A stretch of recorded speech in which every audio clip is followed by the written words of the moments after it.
മാനസികമായ പൊരുത്തമില്ലായ്മ പ്രധാന കാരണമായി ഉന്നയിച്ച് വിവാഹമോചനം ആവശ്യപ്പെട്ടുകൊണ്ട് ശ്രീമാൻ ജയരാജ്, ശ്രീമതി ഉഷാ ജയരാജ് എന്നിവർ പരസ്പര സമ്മതത്തോടെ സമർപ്പിച്ചിരിക്കുന്ന ഹർജിക്കാര്യത്തിൽ വേറിട്ട് ജീവിക്കുന്നതാണ് ഇരുകൂട്ടരുടെയും ഭാവി ശ്രേയസ്സിന് ഉത്തമമെന്ന് കോടതിക്ക് ബോധിച്ചിരിക്കുകയാണ്. എങ്കിലും വിദ്യാസമ്പന്നരും സമൂഹത്തിൽ മാന്യമായ സ്ഥാനമുള്ളവരുമായ ദമ്പതിമാർക്ക് തങ്ങളുടെ നിലപാട് പുനഃപരിശോധിക്കുന്നതിനും വേണമെങ്കിൽ യോജിക്കുന്നതിനുമായി 6 മാസത്തെ സമയം കോടതി നൽകുന്നു. ഈ കാലയളവിൽ അവരുടെ ഏകപുത്രിയായ ഗീതുവിന്റെ സംരക്ഷണ ചുമതലയെ ചൊല്ലി 2 കൂട്ടരും അവകാശവാദം ഉന്നയിച്ചിട്ടുണ്ടെങ്കിലും കുട്ടിയുടെ പ്രായം കണക്കിലെടുത്ത് മാതാപിതാക്കളുടെ സ്നേഹവും ലാളനയും ലഭിക്കാൻ കുട്ടി ആഴ്ചയിൽ 4 ദിവസം അമ്മയുടെ കൂടെയും 3 ദിവസം അച്ഛന്റെ കൂടെയും കഴിയാൻ കോടതി നിർദ്ദേശിക്കുന്നു. ഗീതുമോളെ, ഗീതുമോൾ ഇവിടെ നിൽക്കുക. എല്ലാവരും പൂവായി. പ്രാവുണ്ടോ മോളില്? അതിന്റെ ഫാമിലി ഉണ്ട്. കുട്ടികളെ ഞാൻ കണ്ടല്ലോ. ചെറിയതാ. ഓഹോ, പഴക്കം നടക്കുക. എന്താ കാര്യം അറിയോ? ഇല്ല. എന്താ ഉണ്ടായത്? അതെങ്ങനെ അറിയാ? അതിന്റെ ഭാഷ നമുക്ക് അറിയില്ലല്ലോ.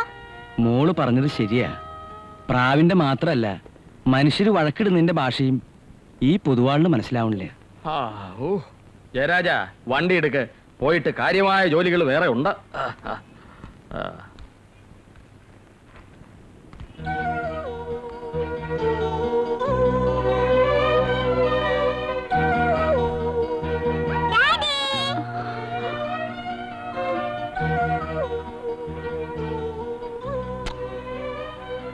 Geethu, get into the car.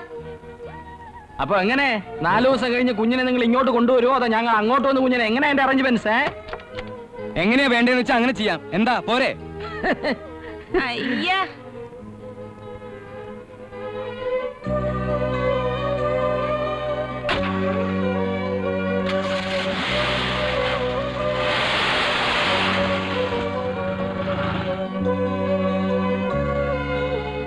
ഒന്നുകൂടി ആലോചിച്ചിട്ട് മതിയായിരുന്നു ഇപ്പൊ തോന്നാതെ ഇല്ല.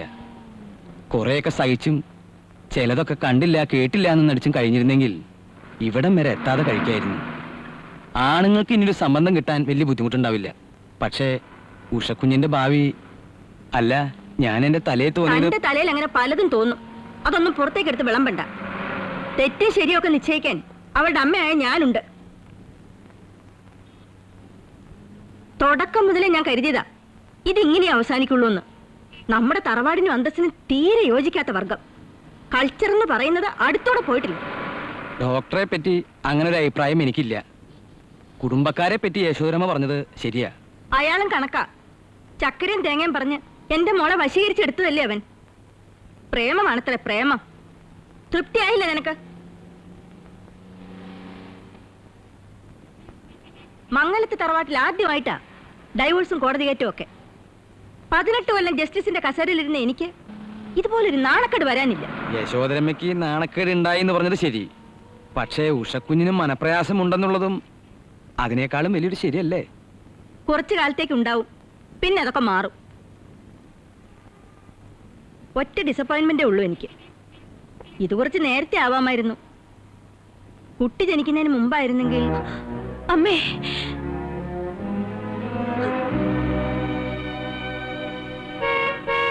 വേഗം തുറക്കടാ.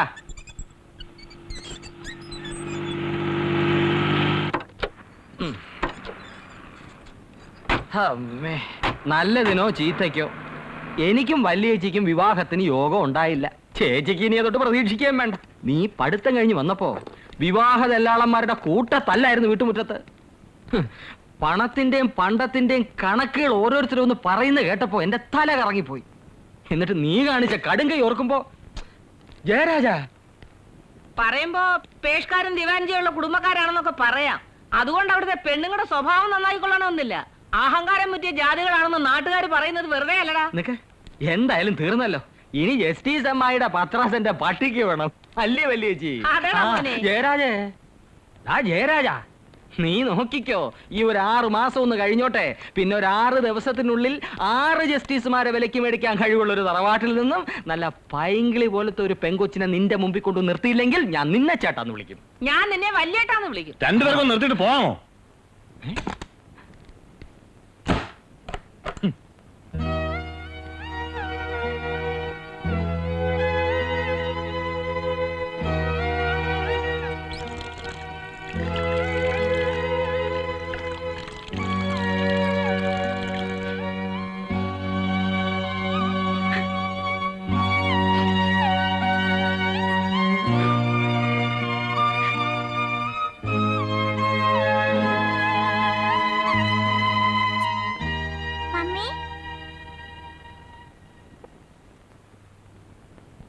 പാറുമ്മ പറയാ ഇനി ഡാഡി മമ്മിയുടെ കൂടെ കൂടൂലെന്ന്.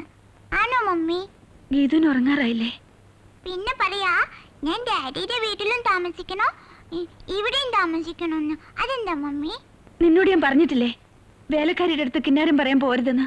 ഞാൻ പോയതല്ല, അവര് കിന്നാരം പറയാൻ വന്നതാ. മോള് പോയി കിടന്നുറങ്ങ. ഞാൻ മമ്മിയുടെ അടുത്താ. വേണ്ട, മോളുടെ റൂമിൽ കിടന്നാ മതി. ചെല്ല്, ഗോ ടു യുവർ റൂം. ഇന്ന് മാത്രം കിടക്കട്ടെ. ഇന്ന് മമ്മിക്ക് തനിച്ച് കിടക്കണം. മോള് പോ. Good night mummy. Good night.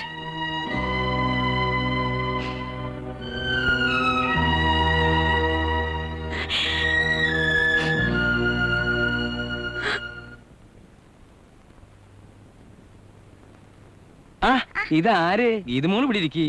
ആ ഗീതമോൾക്ക് ഉറക്കം വരണില്ല അല്ലേ? അതെങ്ങനെ ഉറക്കം വരും? ഉറക്കം വരണമെങ്കിൽ അപ്പൂപ്പനൊരു കഥ പറയണ്ടേ? വേണ്ട.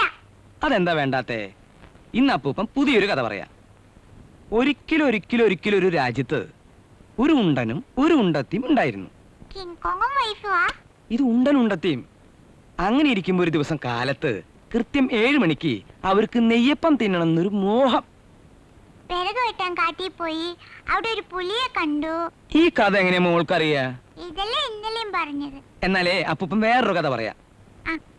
ഒരിക്കലും ഒരു രാജ്യത്ത് ഒരു രാജകുമാരനും സുന്ദരിയായ ഒരു രാജകുമാരിയും ഉണ്ടായിരുന്നു. അവർക്ക് ഒരു ദിവസം ഉച്ചതിരിഞ്ഞ് ഒരു 4 മണിക്ക് നെയ്യപ്പം പഴംപൊരി തിന്നണമെന്നൊരു മോഹം. അവര് രണ്ടുപേരും കൂടി കാട്ടിൽ പോയി. കാട്ടിൽ ചെന്നപ്പോഴോ അവിടെ ഒരു കിങ് കോങ് ദേ ഇതുപോലെ. ആ ആ ഇപ്പോഴത്തെ കുട്ടികൾക്ക് പിന്നെ എന്ത് കഥ കേൾക്കാനാ ഇഷ്ടം? ഒരിടത്ത് ഒരാള് ഒരു ആറ്റം ബോംബ് ഉണ്ടാക്കി. എന്നിട്ട് അത് അയാളുടെ കയ്യിൽ നിന്ന് അറിയാതെ വീണ് പൊട്ടി. എന്നിട്ട് അയാൾ ചത്തു. അങ്ങോട്ട് ചാവട്ടെ അങ്ങോട്ട്. എന്നാലേ ഇതൊക്കെ അവസാനിച്ചു കിട്ടുള്ളൂ. എന്തേ ഇരിക്കണേ വെറുതെ?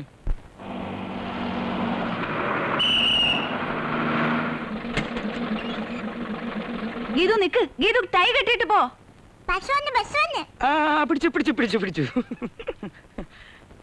ആ മുഖം തുടക്കേ. പാല് കുടിച്ചാ വാ കഴിവണമെന്ന് പറഞ്ഞിട്ടില്ലേ നിന്നോട്? ആ വരടിത്തള്ള പീപ്പി വിളിച്ച് ചാവാൻ പോവാന്ന് തോന്നണേ. ഒന്ന് വേഗാവട്ടെ. ടാറ്റാ. ഗീതു അമ്മൂമ്മയ്ക്ക് ടാറ്റാ പറ. അതൊക്കെ അടുത്ത ഞായറാഴ്ച ഉച്ച കഴിഞ്ഞ് 5 മണിക്ക് പറയാം.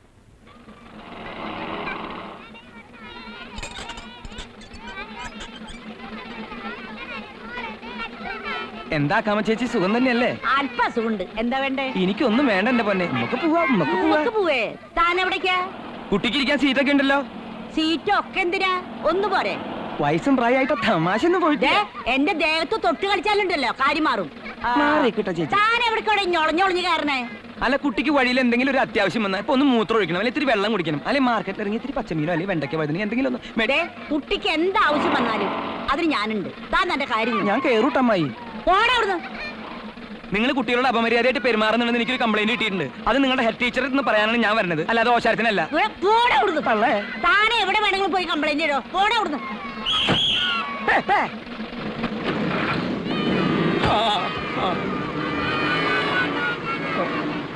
എടാ കണ്ണാടി എണീക്കടാ. ഇത് എന്റെ സീറ്റാ. പറ്റില്ല, ഇന്ന് ഞാനിവിടെ ഇരിക്കും. എണീക്കാൻ. കുട്ടിയുടെ പേര് എഴുതിട്ടുണ്ട് അവിടെ. വേറെ സീറ്റിലിരുന്നോ? വേണ്ട, എനിക്ക് ഇവിടെ ഇരിക്കണം. എഴുന്നേറ്റ് കൊടുക്കണ പൊണ്ണ. ആ കൊച്ചി ഇരുന്നോട്ടെ അവിടെ. ഞാൻ എനിക്കില്ല. അടിച്ച് ചമ്മന്തിയാക്കും. എണീക്കടാ കണ്ണാടി. പൊടി വരെ കഴുതേ.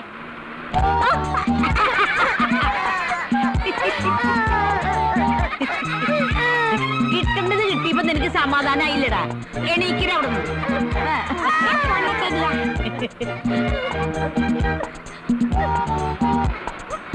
നീ ഇവിടെ ഇരുന്ന് സമാധാനായിട്ട് കരഞ്ഞോട്ടെ. നിങ്ങളാരെ അവനെ ശല്യം ചെയ്യരുത്. Hands up. ഓ, ഒരു തോക്കുകാരൻ.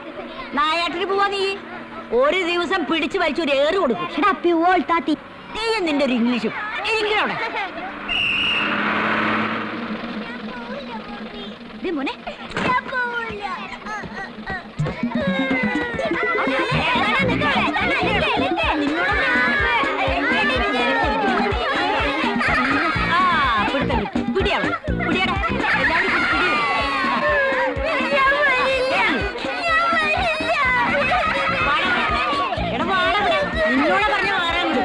കൊണ്ടുപോകണ മാതിരിയാണല്ലോ എന്നതിനെ. വരാൻ ഇഷ്ടമില്ല വേണ്ടെന്നേ.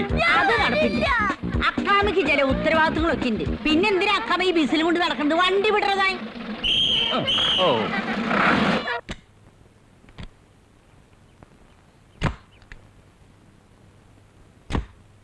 Good evening father. Good evening doctor. ഇതിന്റെ അലൈൻമെന്റിന് ഒരു ചെറിയ തകരാറ്, അതൊന്ന് ചെക്ക് ചെയ്യായിരുന്നു. ഫ്രണ്ടിലെ ടയർ ഭയങ്കര തേമാനം. എന്നും റീബിൽഡ് ചെയ്യാനേ സമയമുള്ളൂ. എപ്പോ നോക്കിയാലും ഫാദറിന് ഇതല്ലേ ഉള്ളൂ വിഷയം. വണ്ടികളും മെക്കാനിക്സും. വെറുതെ അല്ല കുട്ടികൾ മെക്കാനിക് അച്ഛൻ വിളിക്കുന്നത്. അതൊരു രസമല്ലേ ഡോക്ടർ? എന്തായാലും മനുഷ്യരെക്കാൾ ഇടപഴകാൻ ഭേദം വാഹനങ്ങളാ. ഡോക്ടർ എന്താ ഈ വഴിക്ക്? ഞാൻ വീട്ടിലേക്കാ, മോളെ കൂടെ കൂട്ടാമെന്ന് കരുതി. അതിന് സ്കൂളിൽ നിന്ന് നേരത്തെ വിട്ടല്ലോ. പിള്ളേരെ വിട്ടിട്ടാ വണ്ടി വന്നത്. Oh I see. Then okay father. ആ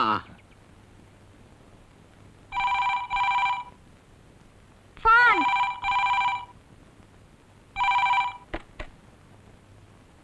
hello hello hello hello hello hello hello 79560 ആണോ?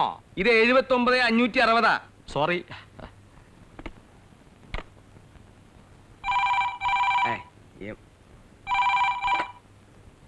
ഹലോ 79,560 അല്ലേ? ഇത് 79560 ആണ് ചങ്ങാതി.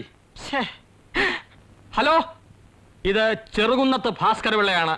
ഓഹോ, താൻ മരിച്ചില്ലേ? പത്രത്തിൽ ചരമകോളത്തിൽ തന്റെ പേര് കണ്ടല്ലോ. ഒരുപാട് ഭാസ്കര പിള്ളമാര് മരിച്ചിട്ടുണ്ട്. അതൊന്നും ഞാനല്ല. അവിടെ സംസാരിക്കാൻ കൊള്ളാവുന്ന മാന്യന്മാരാരെങ്കിലും ഉണ്ടെങ്കിൽ അവരുടെ ഫോൺ കൊടുക്കൂ. ചേട്ടനോട് സംസാരിക്കാൻ പറ്റിയ ഒന്നുകൂടി ഉണ്ട്. അതിനെ പുറത്ത് കൂട്ടിൽ പൂട്ടിയിട്ടിരിക്കുക. എന്താ കാര്യം എന്ന് വെച്ചോ പറയടോ. പാക്ക് അര പിള്ള. കുട്ടിയെ എന്തുദ്ദേശിച്ചാണ് ഇന്ന് നിങ്ങൾ അങ്ങോട്ട് കൊണ്ടുപോയത്? നിയമപ്രകാരം കുട്ടി ഇന്ന് ഇവിടെ വരേണ്ടതാണ്. കോടതി നിയമം ലംഘിച്ചാൽ അതിന്റെ അനന്തരഫലം എന്താണെന്ന് തനിക്ക് അറിയാമോടോ കിഴങ്ങാൻ പൊതുവാളെ? പാക്കരപ്പിള്ള തോന്നിവാസം പറയരുത്. കുട്ടിയെ ആരും വിളിച്ചോണ്ടൊന്നുമല്ല. കുട്ടി സ്വമേതാ ബസ്സിൽ വന്ന് ഇറങ്ങിയതാ.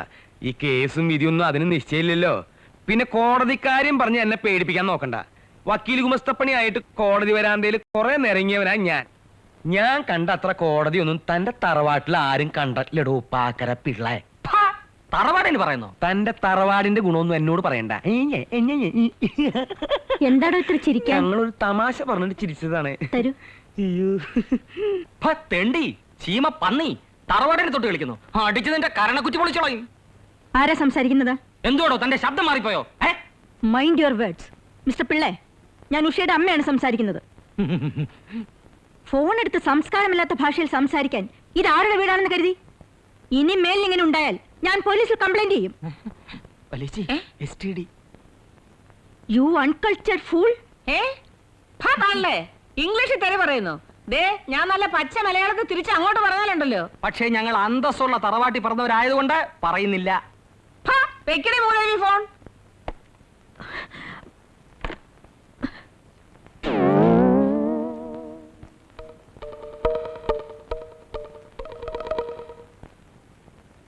ഗീതു കേൾക്കാനാ പറയുന്നത്. ആ വീട്ടിൽ പോയാൽ ആരുമായിട്ടും അധികം ഇടപെടാൻ നിൽക്കരുത്. എല്ലാം കൾച്ചറില്ലാത്ത ആൾക്കാരാ. അവിടുന്ന് ഒരു വൃത്തികെട്ട സ്വഭാവം പഠിച്ചിങ്ങി വന്നാൽ മനസ്സിലായ കുട്ടിക്ക്?